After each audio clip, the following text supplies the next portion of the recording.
Ok, bah, je pense qu'il y a un maximum de personnes là. Au pire, de toute manière, elles nous rejoindront en cours de route. Merci d'avoir patienté un petit peu. Ah, parfait, nickel. Bah, t'as la chance, on vient de commencer. Donc, bah, merci d'être venus déjà aussi nombreux là. Cette première conférence à l'ICANN sur la musique dans le jeu vidéo, ses inspirations, ses orchestrations et ses aspirations. Alors, c'est bon, ça marche? Donc alors effectivement, on a tous déjà joué, je pense, à un jeu vidéo qui nous a entraînés avec une musique faite pour ça, faite par exemple dans un combat pour nous booster, dans un moment triste par exemple, avoir des musiques un petit peu plus tristes et au contraire dans des boss, avoir des musiques épiques qui sont là pour nous motiver afin de défoncer le boss. Et ce qu'on va voir aujourd'hui, c'est que certains créateurs sont allés beaucoup plus loin en fait dans cette optique-là. Ils ont essayé de voir comment la musique dont ils s'inspiraient pouvait elle-même apporter des pistes de lecture et des pistes, pour que le joueur puisse voir de nouvelles informations un petit peu plus cachées et comment ils ont pu bidouiller la musique, nous verrons ça en deuxième partie, afin de créer d'autres formes de sensations assez uniques. Hop. Alors on va faire, en fait ça va se présenter sous une forme d'exemple, d'étude de cas. Et la première que l'on va faire sera avec Okami, un jeu sorti en 2006. Donc c'est un jeu d'aventure dans lequel on contrôle Amaterasu, la déesse du soleil réincarnée dans une louve, qui parcourt le Japon médiéval afin d'essayer d'éradiquer la malédiction d'Orochimaru et donc les forces démoniaques qui sont dans ce Japon médiéval. Donc effectivement, les créateurs se sont vraiment inspirés des formes musicales que l'on pouvait retrouver au Japon à l'époque afin d'essayer d'avoir l'ambiance la plus proche possible de cet univers-là. Nous allons par exemple avoir une musique qui s'appelle le no. C'est une musique que l'on entend dans les quartiers souvent nobles et dans des cérémonies nobles. Et ce qu'il faut savoir, c'est que la musique à l'époque avait plus un rôle pratique que esthétique. Je vais vous faire écouter un extrait. Hop.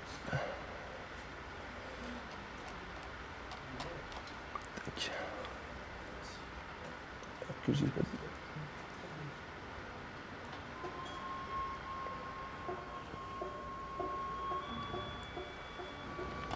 Hop.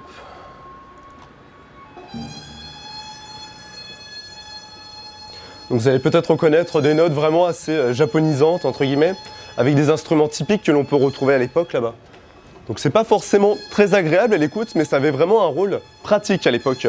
Et ce qui est intéressant, c'est que ces musiques que l'on entendait vraiment dans les quartiers nobles, on va pouvoir les retrouver dans les mêmes types de quartiers quand on va jouer à Okami. Hop.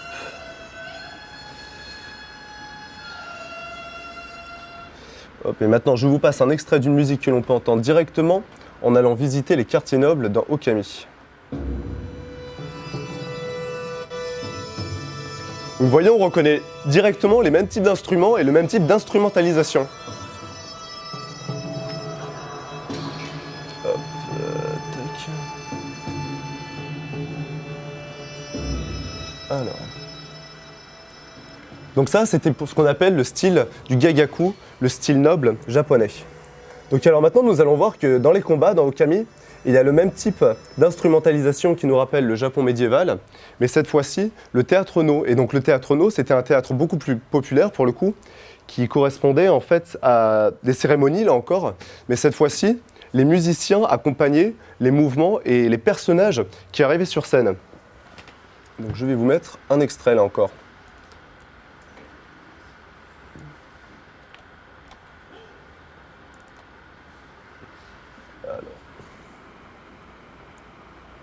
Alors je vais vous accélérer un petit peu pour mettre le passage qui nous intéresse directement.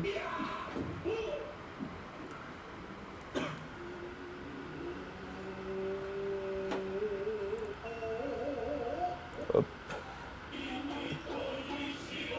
Donc alors ce genre de théâtre à base de nombreuses percussions et surtout à base de onomatopées jouées par les musiciens, donc avait vraiment là encore un rôle assez pratique.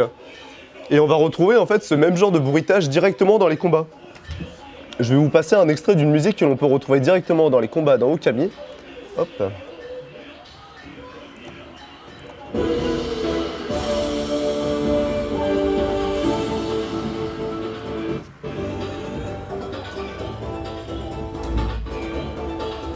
Donc ce qui était amusant, c'est que l'on va retrouver de nombreux instruments.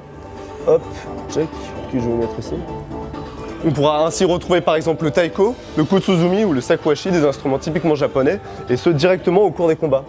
Il est intéressant de noter qu'il y a même des instruments que l'on retrouvera directement dans les jeux, présents dans les combats. Hop.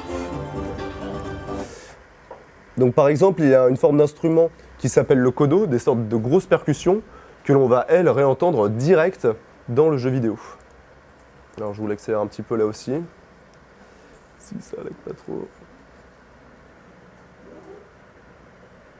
Allez. Donc ces kodos, ces sortes de grands tambours, sont directement repris dans le jeu et on peut entendre des percussions simples comme ça au cours des combats. Voilà. Tac.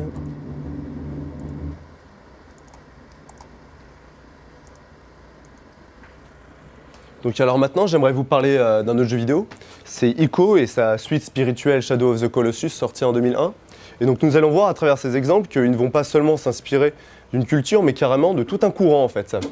Donc Ico, c'est un jeu vidéo dans lequel on va incarner un jeune garçon qui a été enfermé dans une citadelle assez immense, assez monstrueuse, qui semble ne jamais se terminer en fait, et à l'intérieur de laquelle on va faire la rencontre d'une jeune fille, et avec laquelle on va essayer de s'enfuir.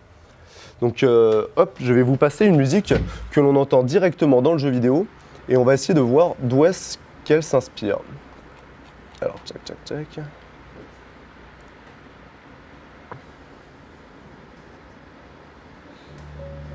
Ah, sympa les pubs.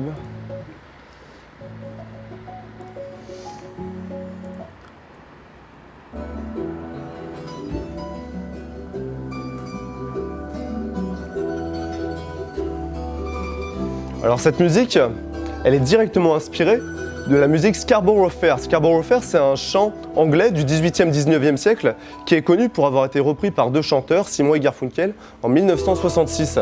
Je vais vous faire écouter maintenant la version de Simon et Garfunkel. Hop.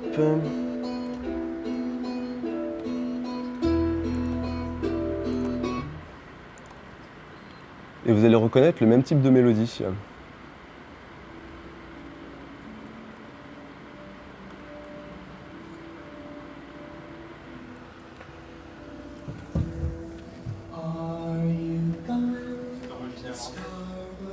Ouais, c'est ce qu'on va voir juste après.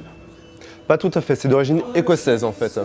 Et ce qui est intéressant, c'est que lorsqu'on écoute les paroles de cette musique originale, eh bien ça parle de tâches impossibles à résoudre. Ça parle par exemple de trouver une pierre d'acre, donc une pierre qu'on ne peut seulement trouver sur la terre, entre la mer et le sable. Ça ne parle que de tâches impossibles. Et donc en fait, ces paroles nous font directement penser à l'aventure que vont vivre les deux personnages dans Ico. Et ce qui est encore plus intéressant, c'est que en fait, ce chant est lui-même inspiré d'une mélodie écossaise, comme tu disais. Et effectivement, cette mélodie écossaise avait le même genre de paroles, avec un prince elfe qui voulait à tout prix essayer de faire en sorte qu'une dame essaye de l'aimer, mais encore une fois, la dame lui demandait des tâches impossibles à résoudre.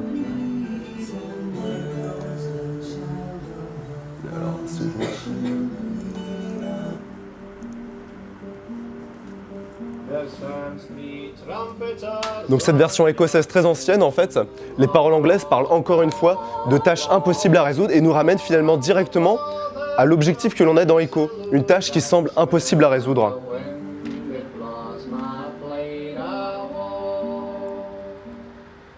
Et donc ce qui est assez amusant, c'est de voir par exemple qu'il y a un instrument, où est-ce qu'il est, tac, tac. Un instrument, le bouzouki irlandais, que l'on va pouvoir réentendre dans toutes ses formes d'orchestration. Donc quelque part, ce jeu qui a une dimension assez onirique, dans le sens où, par exemple, on ne peut jamais voir l'horizon, il semble sans fin et noyé dans le brouillard, bah, ça nous ramène un petit peu à ce temps un petit peu ancien, comme dans ces mélodies, où la légende se mêle à la réalité.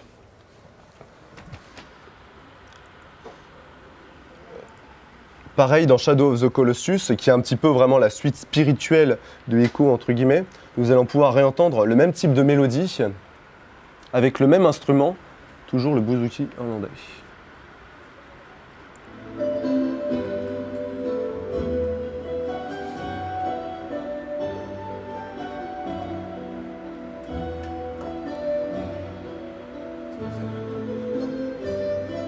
Pardon ? Alors attendez, je vais baisser le son. Il me semble que ce sont les mêmes compositeurs, ouais. Effectivement, c'est toujours les mêmes studios et donc les mêmes personnes. Dirigé par Fumeto Ueda. Alors...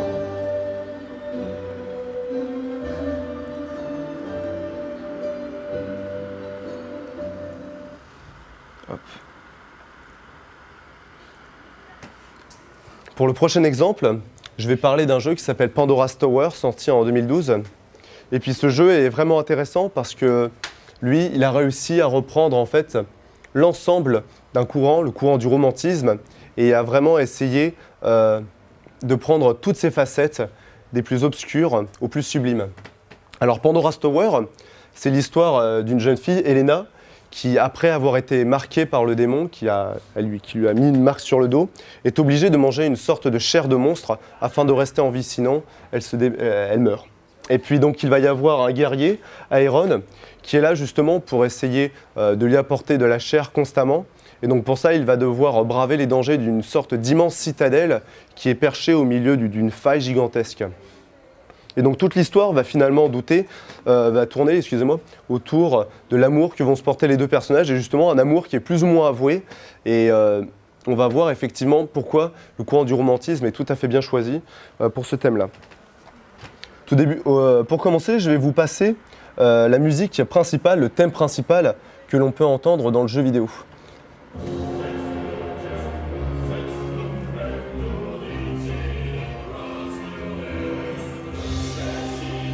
Et on va très vite se rendre compte que cette musique va s'inspirer de deux grandes musiques qui vont parler du destin et du sort.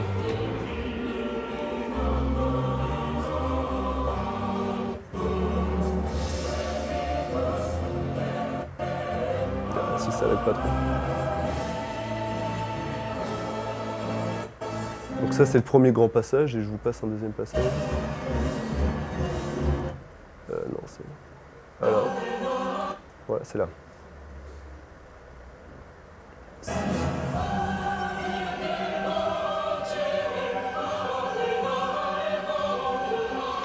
Et ce deuxième extrait va peut-être vous rappeler une autre mélodie encore.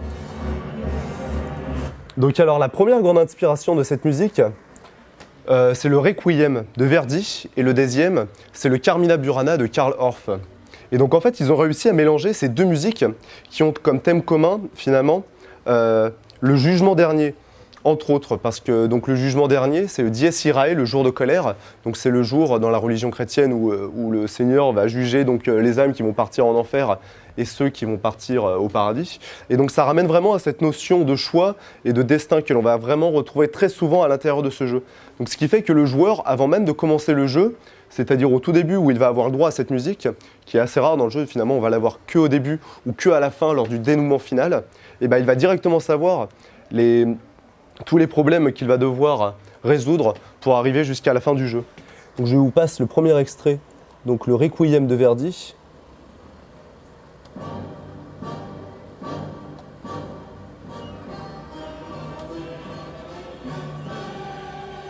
Donc vous avez reconnu le deuxième passage que je vous ai mis dans la musique qui est directement inspiré par cette musique-là. Et maintenant je vous passe le Carmina Burana de Karl Orff. Donc je vais vous passer l'introduction, je vous mets directement à 20 secondes. Et donc cette musique-là, on va aussi pouvoir la réentendre, vous l'avez peut-être reconnue tout au début de la musique que je vous ai fait écouter juste avant. Ce qui est encore plus intéressant, c'est que dans les chants de Carmina Burana, ça parle, comme je disais, du jugement dernier, mais pas seulement. Ça va aussi parler de l'amour, d'une sorte de plaisir charnel. Des notions que l'on va encore une fois très souvent retrouver à l'intérieur du jeu. Alors.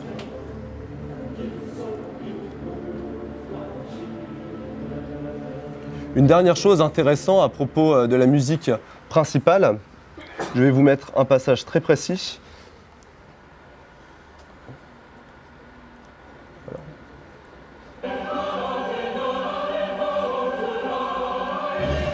En fait, quand vous écoutez les paroles latines, ils lisent « catenae fortunae ». Effectivement, ils ne se sont pas contentés de reprendre les musiques et de les réorchestrer. Ils ont aussi modifié derrière les paroles latines. Donc, c'est-à-dire, notamment ici, « catenae fortunae », Fortunae, les chaînes de la fortune. Donc fortune, ce qu'il faut savoir, c'est qu'en latin, ça a un sens différent. C'est pas le sens qu'on connaît aujourd'hui de la richesse, mais c'est encore une fois la notion du destin, du sort, mais aussi de la chance. Et donc ces paroles prennent tout leur sens quand on sait que l'arme principale du héros pour essayer de récupérer la chair des monstres est une sorte de chaîne qu'il va pouvoir utiliser aussi, entre autres, pour pouvoir escalader des murs, etc. Et il y a une autre chaîne aussi qui est très importante dans le jeu, c'est celle qui va lier les deux personnages principaux, Helena et Iron, donc les guerriers. Et donc, en fait, l'amour qu'ils ont l'un envers l'autre est symbolisé par une chaîne qui est plus ou moins grande en fonction du niveau de relation qu'ils ont, entre guillemets.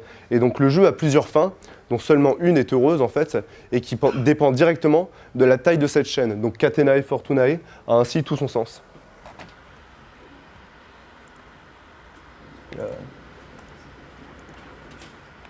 Par exemple, je vous ai mis ici un extrait des paroles de Carmina Burana qui dit « Nuc perludum dorsum nudum, ferot wiscelerit ». Et ce qui est amusant, c'est qu'il y a la traduction directe « Et maintenant, par jeu, j'offre mon dos nu à toute ta méchanceté ». Donc ils sont allés chercher loin quand même. Donc alors évidemment, ils ne se sont pas contentés du thème principal pour s'inspirer, mais en fait, toutes les musiques du jeu, sans exception, découlent directement d'une musique du courant romantique. Il va y avoir, dans une première partie, le chant de Helena. Donc alors Helena, c'est le personnage principal dont on va constamment s'occuper et qui va avoir une évolution au cours du jeu. Parce que comme je disais, si on s'occupe bien d'elle, tout va bien. Les personnages vont finir par s'apprécier, mais si on ne s'occupe pas d'elle, elle va finir petit à petit par se transformer en monstre. Et donc son chant, en fait, va constamment évoluer au cours de l'aventure en fonction de ce qu'on lui apporte.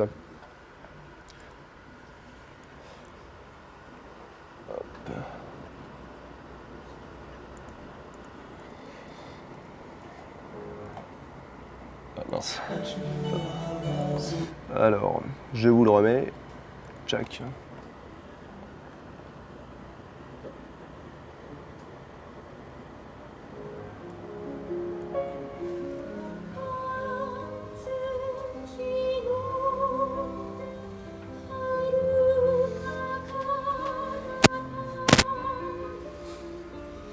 Ce chant accompagné au piano, on va l'entendre extrêmement souvent au cours du jeu, surtout quand ça se passe bien. Et cette partition de piano, en fait, elle est directement issue du Rêve d'amour numéro 3 de Liszt. Je vais vous faire écouter la version au piano.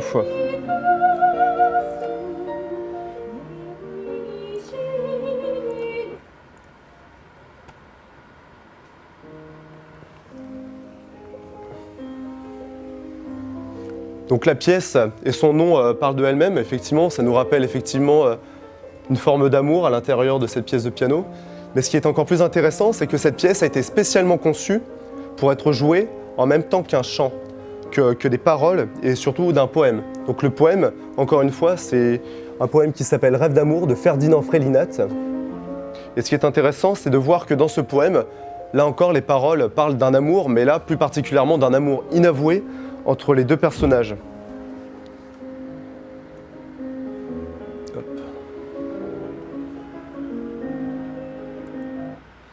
Maintenant, non, je vais directement vous mettre... Hop. Alors, s'il marche bien, yes.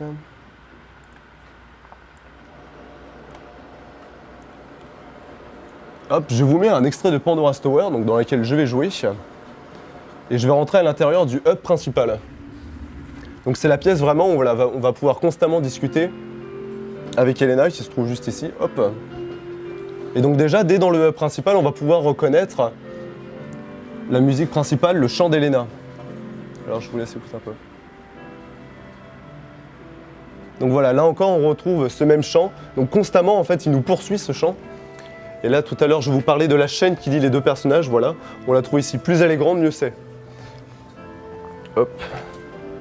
Et maintenant, je vais vous faire découvrir un nouveau personnage qui s'appelle Mavda. Donc ce personnage, c'est un petit peu notre vendeur, celle qui va nous échanger notre chair, celle qui va nous donner effectivement les conseils et puis les armes pour aller dans le château. Je vous laisse écouter un petit peu sa musique.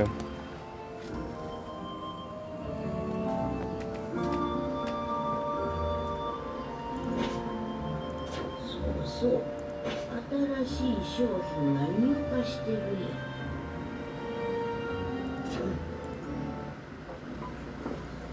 Et donc en fait, cette musique, là encore, elle est directement inspirée par un autre chant. Hop, alors je vous mets ça en pause. Le son, vas-y. Je vais vous mettre l'extrait en fait de cette musique.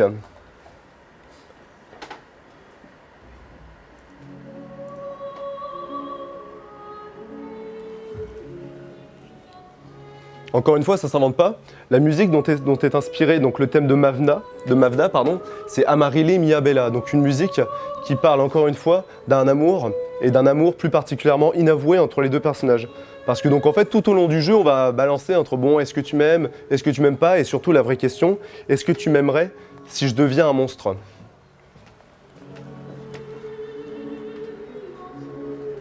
Une autre notion forte en fait qui sort de ce chant, c'est le fait qu'il faut s'aimer avant de mourir. Et effectivement, la notion de mort qui est tout le temps présente, d'un côté par Elena qui risque de mourir, et d'un autre côté par le personnage principal qui risque sa vie dans les donjons. Donc encore une fois, le chant prend tout son sens ici.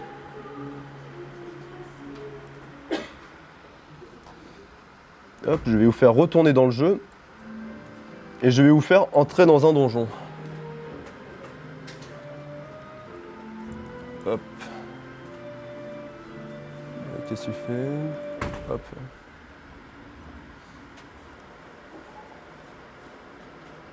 Donc alors ce que vous allez voir au loin, normalement... Alors ce que vous voyez à gauche justement, c'est la citadelle dans laquelle le personnage principal va devoir constamment ramener de la chair de monstre.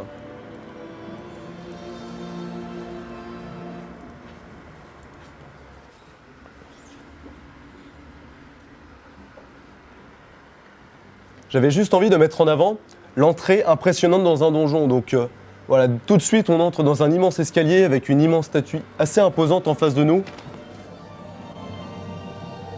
Et puis on a ce jingle en fait qui se joue. Donc voilà, ça nous fait très clairement comprendre qu'on n'est pas les bienvenus ici et que voilà, la quête risque d'être assez compliquée. Et effectivement, le jeu est assez difficile.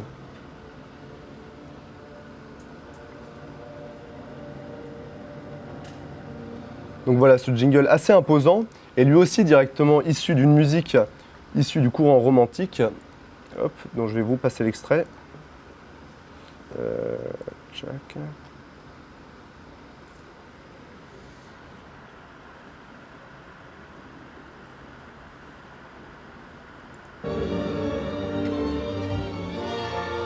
Donc la musique s'appelle Par les prés et les bois de Bohême, jouée par Smetana. Donc c'est un compositeur romantique qui est assez connu même à son époque pour les orchestrations grandiloquentes qu'il arrive à créer, donc assez imposantes et surtout voilà, assez impressionnantes. Donc le thème encore une fois est assez bien choisi dans le sens où on rentre dans un univers qui nous dépasse complètement et que l'on ne connaît pas.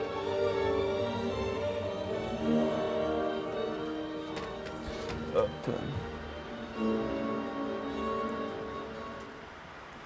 Enfin, je vais vous passer un dernier extrait de musique issue de ce jeu vidéo. Donc c'est un thème beaucoup plus sombre que l'on entend seulement donc, lorsque les choses vont mal, lorsque l'on retrouve Elena qui a subi une transformation en monstre déjà très avancée. Hop.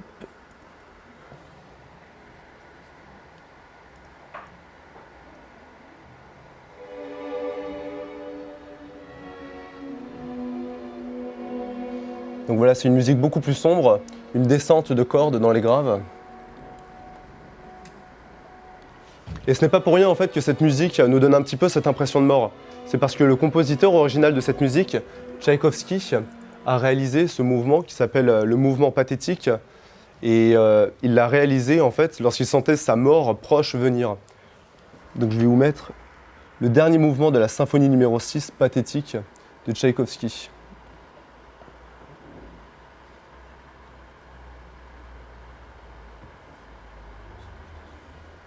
Hop, allez, charge. Je monte un peu le son. Donc c'est exactement le même type d'orchestration, c'est exactement les mêmes notes de musique jouées. Et donc ce n'est pas pour rien que cette symphonie est qualifiée de pathétique. Si ça ne buguait pas, ce serait encore mieux. Ah là là. Connexion. Voilà. Donc effectivement, il y aurait encore beaucoup de choses à dire sur ce jeu Pandora's Tower qui vraiment a poussé vraiment à son paroxysme cette notion d'inspiration.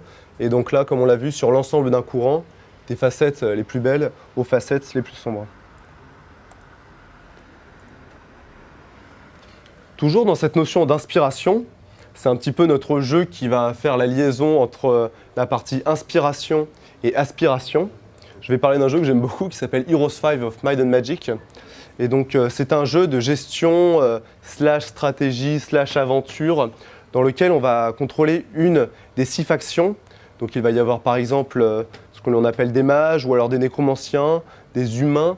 Et donc là encore c'est un jeu où en fait les factions sont constamment en train de se battre en fait pour justement mettre en avant leur supériorité. Et ce qu'il faut voir c'est qu'il y a un aspect assez divin dans le jeu parce que toutes les factions peuvent contrôler des créatures divines. Si c'est les humains, ils peuvent contrôler des anges. Si c'est des nécromanciens, ils vont pouvoir contrôler tout ce qui est mort-vivant. Tout ce qui est mage, ils vont pouvoir contrôler des djinns, ce genre de créatures. Et donc je vais vous passer le premier extrait. En fait, c'est la musique principale de ce jeu.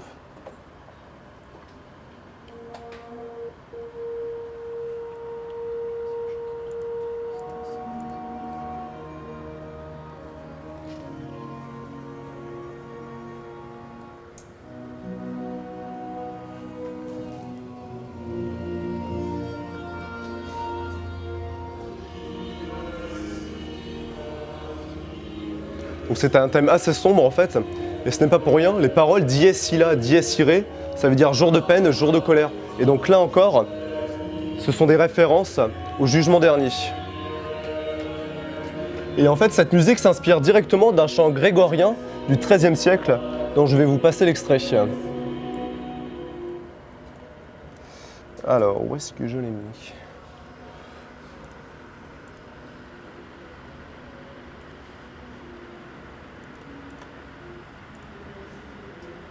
Alors ça va très vite, là je vais vous le remettre au début. C'est tout au début en fait, vous allez reconnaître les mêmes mélodies mais en fait jouées beaucoup plus rapidement.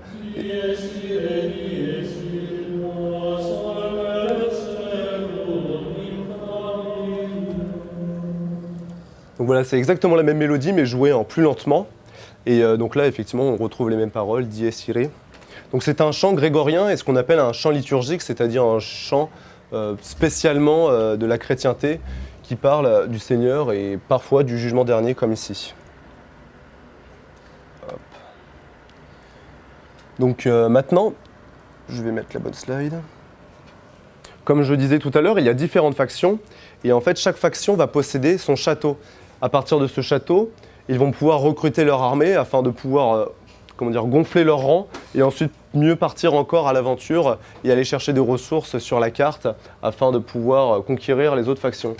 Alors tandis qu'au premier abord, on a l'impression que ce jeu, c'est juste des factions qui s'opposent, quand on approfondit un petit peu le scénario et que l'on essaie de comprendre en fait ce qui les lie entre elles, on se rend compte qu'il y a de nombreuses passerelles en fait. On se rend compte que par exemple, un nécromancien était en fait un ancien héros humain par exemple. Et par exemple, on se rend compte que certains mages viennent aussi ou connaissent des cultures nécromanciennes.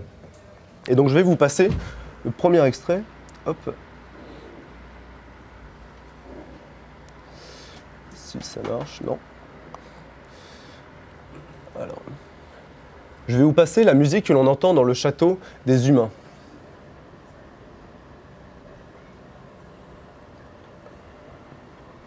Alors, je vous ai passé l'introduction.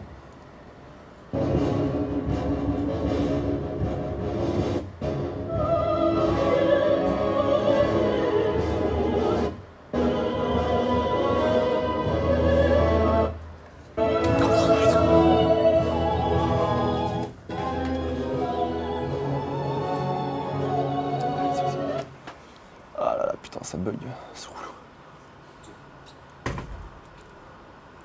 Si ça buguait pas, ce serait mieux.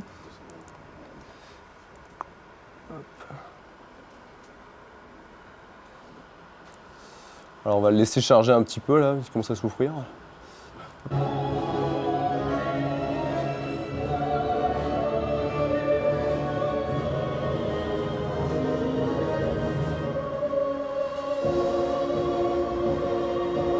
Donc voilà un thème assez grandiose joué avec une forme d'opéra, avec une énorme orchestration derrière. Et on va se rendre compte qu'en fait, ce thème que l'on peut entendre, on va le réentendre dans l'autre château. Donc maintenant, je vais mettre en avant un autre phénomène qui est un petit peu différent dans les jeux vidéo et que je n'ai pas remarqué dans de nombreux autres jeux vidéo.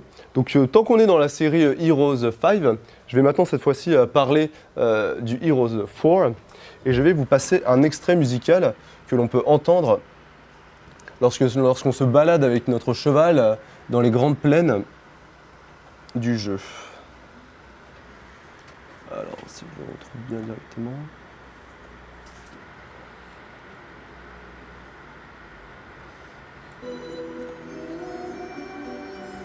Alors non, c'est pas celui-là qui m'intéresse. Voilà, c'est celui-là. On passe le château, ça nous intéresse pas.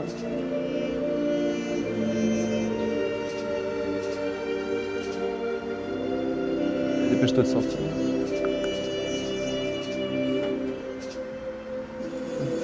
Voilà, c'est cette musique qui nous intéresse.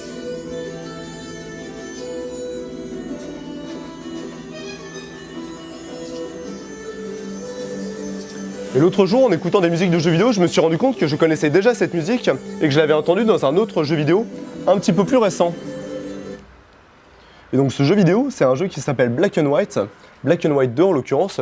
C'est un jeu, c'est un petit peu un god game par excellence, puisqu'on va directement incarner le dieu des Grecs, qui après avoir eu sa civilisation écrasée par des Aztèques, décide de se venger en allant d'île en île avec justement ces Grecs afin d'affronter des Norvégiens, puis des Chinois, puis enfin les Aztèques. Et donc je vais vous mettre l'extrait de cette musique où l'on peut réentendre. Et donc parallèlement en fait à cette conquête qui peut se faire soit par le prestige en construisant une magnifique cité, soit grâce à, alors je vais cliquer sur le, soit par le côté un petit peu plus brutal en créant notamment des grandes armées afin de conquérir les villes, il y a moyen de faire ce que l'on appelle des sortes de mini-jeux, et notamment il y en a un durant lesquels on va pouvoir aider des Irlandais qui doivent se faire passer un baril d'alcool d'un petit îlot à un petit îlot. Donc je vous passe l'extrait en question. We need to finish our special brew. Throw this barrel to my brother over there so he can add his ingredient. Then throw it to my other brother on the next island. Et en fait, on reconnaît exactement la même mélodie qu'on attendait juste avant. Sauf que là, le compositeur, il ne s'est pas contenté de juste reprendre la musique telle qu'elle. Il s'est aussi amusé à rajouter des paroles par-dessus. Bon, en l'occurrence, c'est un petit peu un ivrogne qui dit voilà, la boisson est magnifique, et jusqu'à la prochaine île, vous allez pouvoir lancer le tonneau tout doucement. Donc là, on va avoir différents extraits. Check.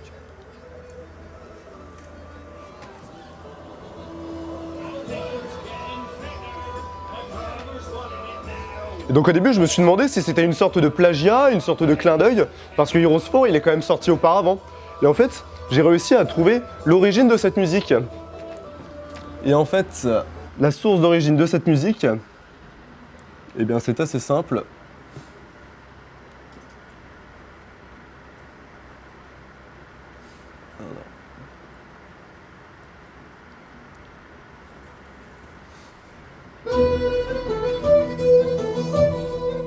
Et oui, encore une fois, c'est un chant irlandais. Donc on a toutes les notions qu'on a retrouvées juste auparavant en fait. C'est les sortes de grandes plaines qui ne s'arrêtent jamais. Ou alors cette notion, il faut le dire, d'alcool. Donc voilà, nos amis les Irlandais. On a puisé dans vos musiques afin de créer des mini-jeux. Donc la question est encore en suspens, est-ce que le créateur de Black and White s'est inspiré de Heroes 4 ou est-ce qu'ils ont puisé la même source d'inspiration, plus ou moins par hasard? Ça reste encore à voir. Alors maintenant, je vais vous parler d'une autre forme de bidouillage. Alors peut-être que vous connaissez déjà cette histoire de la musique miroir dans Skyward Sword. Donc je ne vous présente plus ce jeu. Et vous connaissez peut-être la musique principale de ce jeu. Alors par contre, j'ai oublié d'ouvrir mon Reaper.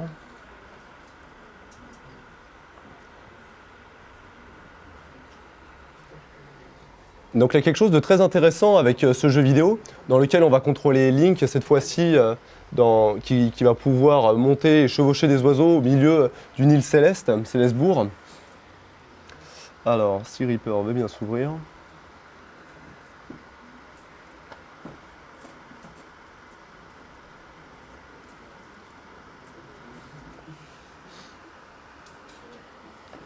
Allez, putain, j'ai oublié de l'ouvrir.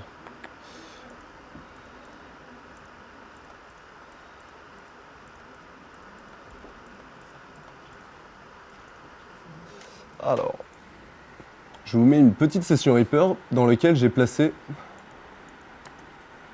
la musique de The Legend of Zelda Skyward Sword.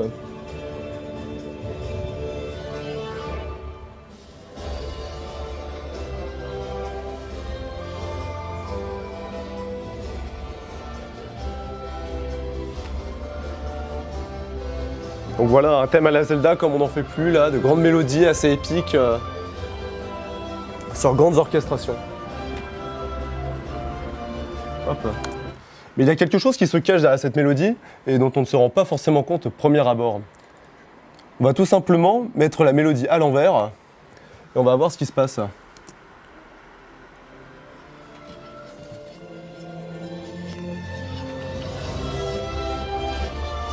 Est-ce que vous reconnaissez cette mélodie?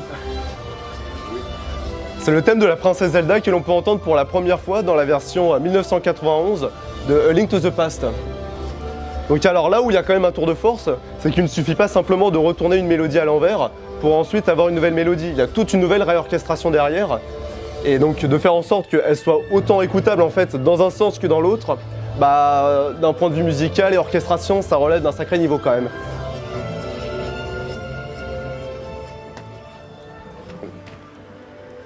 Donc c'est pas le seul jeu vidéo qui fait ça, j'ai découvert très récemment encore que le jeu Xenoblade Chronicles sont allés encore plus loin en fait dans ce système-là. Et l'une des dernières musiques de boss, ils ont carrément réussi à mettre des paroles en reverse.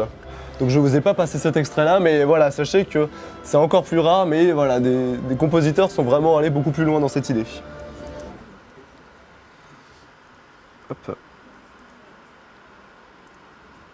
Maintenant, je vais vous passer deux extraits de jeux vidéo qui se sont amusés à bricoler la musique afin de la sortir à des moments auxquels on ne s'y attend pas du tout et ils arrivent complètement à prendre le joueur à contre-pied. Donc le premier exemple que je vais prendre, c'est Metal Gear Solid 3 sorti en 2004 et je vais vous passer un extrait dans lequel le joueur en fait va devoir monter une immense échelle juste avant ce que l'on peut considérer un petit peu comme le boss final. C'est grosso modo la dernière base qu'il va devoir infiltrer avant d'affronter effectivement le dernier boss. Donc c'est une échelle, vous allez voir, il va prendre très exactement 2 minutes pour la grimper. Donc ça fait quand même un long sas de décompression. Et hop, je vais vous accélérer directement sur la montée.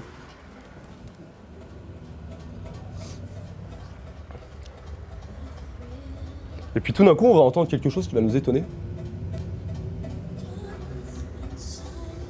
On va entendre une femme commencer à chanter a cappella, et c'est assez étrange, parce qu'en fait, dans un sas de décompression comme ça, on s'attend seulement à avoir des bruitages de vent à la limite, mais certainement pas une musique a cappella. Et lorsqu'on avance encore un petit peu plus loin,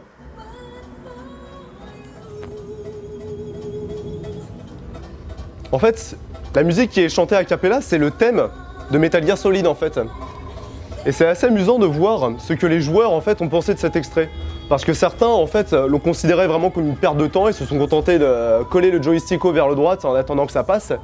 Et puis il y en a d'autres, je pense, qui ont essayé de comprendre ce que Hideo Kojima a essayé de réaliser avec cet extrait, c'est-à-dire permettre aux joueurs en fait de faire une sorte de petite pause et essayer de se souvenir de tout ce qu'il a fait jusque maintenant dans le jeu, parce que mine de rien, ça va faire des dizaines d'heures qu'il joue et il va enfin arriver au boss final. Donc je sais que beaucoup de joueurs en fait ont aussi très apprécié cet extrait pour ce qu'il représente vraiment, une période, une virgule entre un autre gros passage et puis le boss final.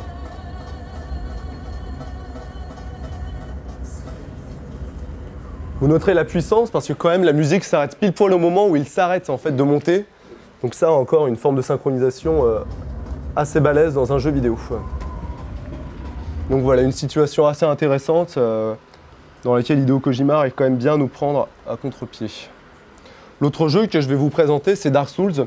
Alors pour ceux qui vont faire game design, je sais qu'on vous parle beaucoup de ce jeu, que ça soit en termes de level design, que ça soit en termes de game design, mais il faut savoir qu'aussi en termes de sound design, ils ont réussi une prouesse que très peu de jeux font. Et je vais vous mettre directement cet extrait-là. Alors comme je le disais tout au début, en fait, lorsqu'on affronte un boss, on est en droit d'attendre une musique entraînante avec en tout cas une grosse harmonie derrière qui est censée nous booster et nous donner envie de finir le boss, surtout dans Dark Souls. Je vais vous passer un extrait où il est censé affronter un boss.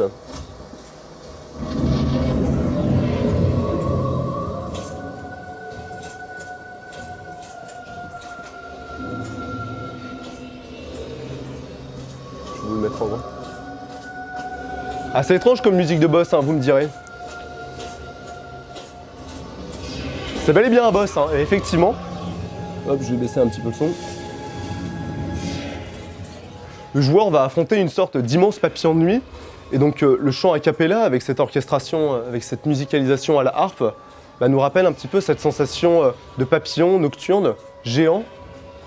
Et c'est assez original parce que, voilà, en fait, c'est pas la musique de notre personnage en fait qui est en train d'affronter le boss, c'est vraiment la musique du boss.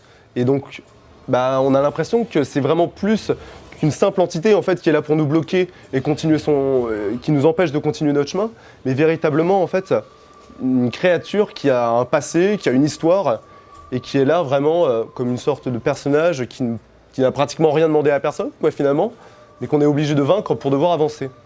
C'est pas le seul boss avec lequel Dark Souls s'amuse comme ça. Il y a notamment un autre boss, pour ceux qui connaissent un petit peu Dark Souls, qui est une sorte de loup gris qui tient une épée dans sa bouche. Et donc là aussi, cet extrait est assez original parce que plus on affronte ce loup gris, plus en fait on est presque triste parce que la musique, bah, elle est triste, le loup il commence à boiter et on a presque du mal à porter le coup final. Et donc là encore, Dark Souls nous prend vraiment à contre-pied à ce niveau-là. Donc c'est pas, ils font vraiment ça pour tous les boss, mais c'est vraiment avec l'un des exemples les plus marquants que j'ai décidé de vous montrer en fait le coup de génie des créateurs.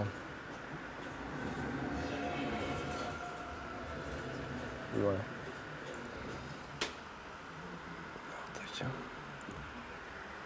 Alors maintenant, j'en ai fini avec la partie de jeux vidéo. Il y aurait encore beaucoup d'exemples à parler, mais je me suis dit aussi, et j'ai vu qu'il y avait de nombreux Zayn qui sont venus, donc ça fait plaisir. Et je me suis dit que du coup, j'allais aussi présenter une autre œuvre, donc cette fois-ci une œuvre d'animation, Princesse Mononoke. Alors j'espère que je ne vais pas trop spoiler, normalement il n'y a pas trop de soucis, mais sinon, si vous avez l'occasion, regardez-le, parce que c'est quand même un petit chef-d'œuvre, qui raconte l'histoire de Ashitaka, un prince de l'Est qui, après avoir été marqué par un démon, est obligé d'effectuer un long voyage vers l'Ouest pour essayer de trouver une thérapie, une solution à son problème. Et au cours de son voyage, il va faire notamment la rencontre de Dame Eboshi, qui va vouloir essayer d'affronter la forêt, mais aussi Princesse Mononoke, qui elle représente la forêt, la princesse des loups, et il va devoir essayer de confronter ces deux parties afin de mener à bien sa quête. Donc ce qui est intéressant en fait avec ce voyage-là, c'est que la musique en fait qui l'accompagne va constamment évoluer en fonction des lieux que Ashitaka va visiter. En effet, donc au début, nous allons très vite voir lors du départ qu'il y a une formation musicale assez simple. Lors du départ.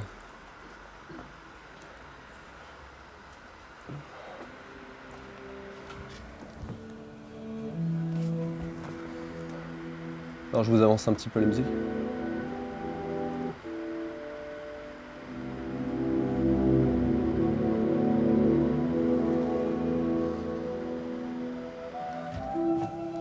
À ce moment-là, c'est la première fois que l'on va entendre le thème du voyage, qui est pratiquement une personnalité à part entière en fait dans cette histoire.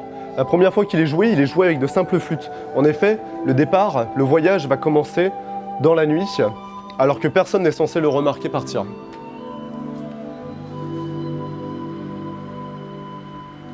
Un petit peu plus loin au cours de son voyage.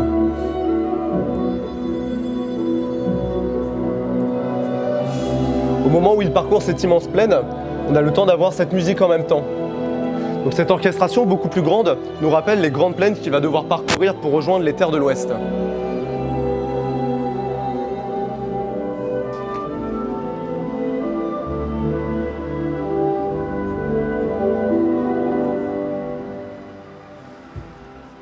Maintenant, je vais vous passer un deuxième extrait. C'est lors de son voyage, lorsqu'il va rentrer pour la première fois dans les forêts magiques du dieu de la forêt.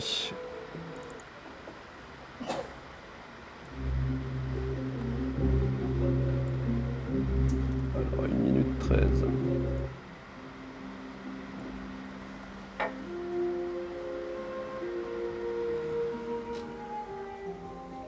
on va reconnaître exactement le même thème, mais cette fois-ci joué à la flûte traversière, un instrument de la famille des bois. Donc beaucoup plus sombre, enfin pas plus sombre, mais plutôt plus terne, et surtout un petit peu plus fragile, timide, parce que le personnage est en fait tout petit à l'intérieur d'une forêt qui est démesurément grande.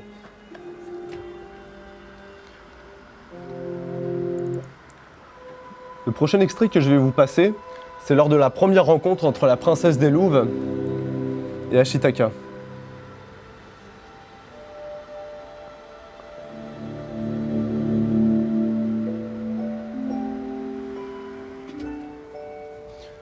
Le thème est cette fois-ci encore plus purifié, entre guillemets, dans le sens où on est seulement joué à des harpes.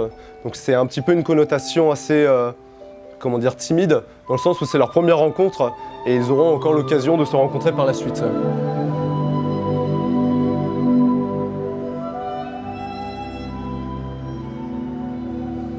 Alors le prochain extrait que je vais vous passer, c'est un petit peu de la triche entre guillemets parce que normalement on ne peut pas l'entendre dans le film directement mais seulement dans la bande son pure. C'est une musique que l'on va pouvoir entendre lorsqu'il rentre dans les forges de Dame Eboshi. 1 minute 54 pardon, chaque.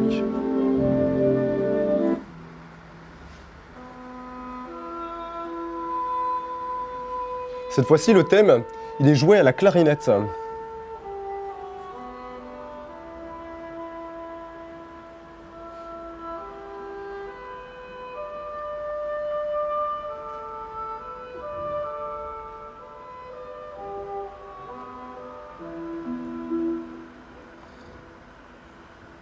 Alors le prochain extrait que je vais vous passer, le numéro 16. Hop. Je vous le remets du début. C'est une musique que l'on entend dans un moment assez triste, en fait, assez, personnel, entre la princesse des Louves et puis Ashitaka. Et l'on retrouve encore une fois la harpe que l'on avait déjà réentendue pour la première fois lors de leur rencontre, mais cette fois-ci en solo. C'est-à-dire que tandis qu'ici on en avait deux, ici on n'en a plus qu'une.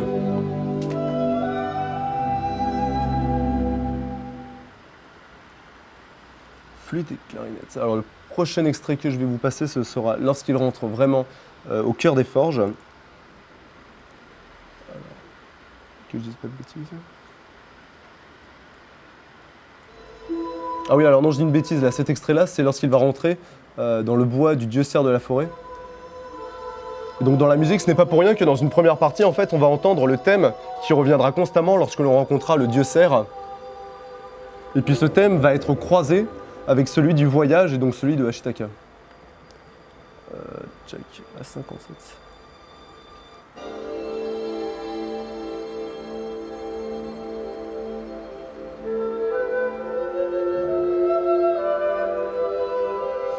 Donc là encore une fois, les instruments ici sont mixés. Les flûtes qui peuvent représenter Ashitaka sont mélangées avec des clarinettes qui représentent plus les bois, une sorte d'harmonie entre les deux univers.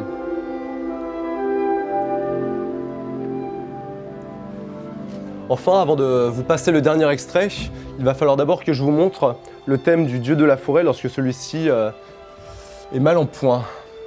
Vu que je ne sais pas s'il y a des personnes qui ne l'ont pas vu ou pas, j'essaye de ne pas trop spoiler.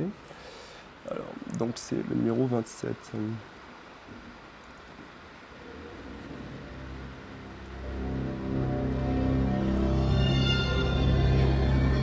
Donc un thème beaucoup plus sombre avec, vous entendez, une sorte de grosse basse continue en fait en arrière-plan. Et ces étranges voix que l'on entend, alors c'est assez rare d'entendre des voix ainsi jouées. Moi je trouve que ça donne une dimension assez mystique parce qu'on n'arrive pas à cerner, on ne sait même pas qui les chante ou comment ces voix sont transformées. Et ça nous rappelle totalement en fait le dieu cerf qui est en train de dépérir.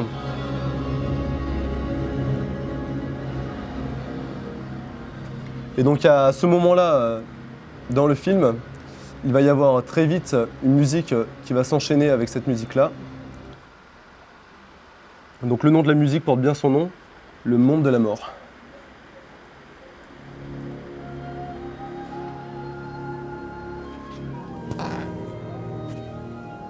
Donc ce thème beaucoup plus sombre, on reconnaît encore une fois le voyage d'Ashitaka encore dans cette musique-là, mais où on l'entend, il est joué en mineur, donc ce qui prend tout son sens ici, puisque c'est non seulement d'une part la fin du voyage qui va donc soit bien se terminer, soit mal se terminer en fonction des actions qu'il va faire, et l'on peut retrouver effectivement la base dont je parlais juste avant, qui est collée finalement au dieu de la mort. Hop. Alors, je vous repasse l'extrait juste là.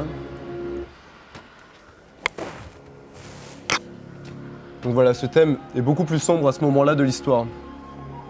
Et donc les musiques en fait qui vont s'enchaîner vont ainsi nous indiquer les différentes étapes du voyage et surtout l'état de Ashitaka. Parce qu'en effet, pour l'instant je vous ai mis des extraits des musiques que l'on entend lors de son voyage vers l'ouest, mais Ashitaka a aussi un thème propre à lui que l'on entend seulement en fait tout au début du film ou seulement tout à la fin du film. Et j'aimerais vous le passer. Je vous passe l'introduction. Vous remarquerez vraiment il y a une très forte similarité en fait entre son thème propre à lui et puis le thème du voyage. Effectivement, les deux sont liés, hein, c'est son voyage et puis cette musique, comme je disais, on ne pourra l'entendre que très peu souvent et parfois seulement par de très petites brides et très déconstruites à des passages très précis où il est vraiment mis en avant.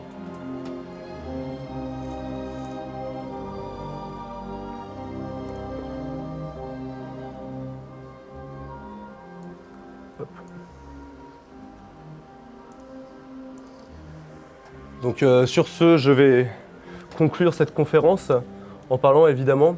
Il y aurait de très nombreux jeux en fait où on pourrait continuer à essayer de mentionner toutes les formes de bidouillage, toutes les formes d'inspiration qu'ont pu prendre les créateurs afin de rendre une sorte de création musicale assez unique. Mais donc ce serait peut-être le sujet d'une autre conférence, j'ai essayé de ne pas la faire durer trop longtemps. Et pour mes sources d'inspiration, j'aimerais notamment citer deux chroniqueurs, les chroniqueurs d'Afterbeat. Hop, je vais diminuer un petit peu la musique. J'aimerais vraiment vous présenter donc les deux chroniqueurs d'Afterbeat. Donc c'est une chronique que vous pouvez retrouver en grande partie sur YouTube et aussi sur Gamecult Premium si ce sujet-là vous intéresse. Donc deux chroniqueurs qui mettent en avant toutes les musiques dans le jeu vidéo et comment les créateurs l'ont exploité afin de rendre une expérience vraiment immersive. Et d'autre part, je vous conseille, si vous préférez lire ce livre, que vous pouvez trouver directement dans la bibliothèque de l'ICANN, dont je me suis servi pour trouver quelques exemples. Et enfin, je conclurai en disant que par rapport à tous les exemples qu'on a vus, évidemment, le joueur n'a pas besoin de savoir les sources d'inspiration, n'a pas besoin de savoir ce que les créateurs souhaitaient vraiment proposer derrière pour comprendre finalement les tenants et les aboutissants de la musique. Effectivement, même sans ça, il peut comprendre que si une musique est triste, le moment est triste. Donc il n'a pas besoin de ça. Mais pour nous, c'est intéressant vraiment d'essayer de comprendre l'origine des musiques, les inspirations, et ça nous permet de comprendre vraiment les aspirations justement des créateurs. Et donc plus on comprend ce qu'ils souhaitent faire, mieux à notre tour on peut essayer de reproduire de tels éléments. Comment pourrais-je conclure ? Eh bien, je pense que voilà, je vais conclure sur ces belles paroles et j'espère que ça vous a plu.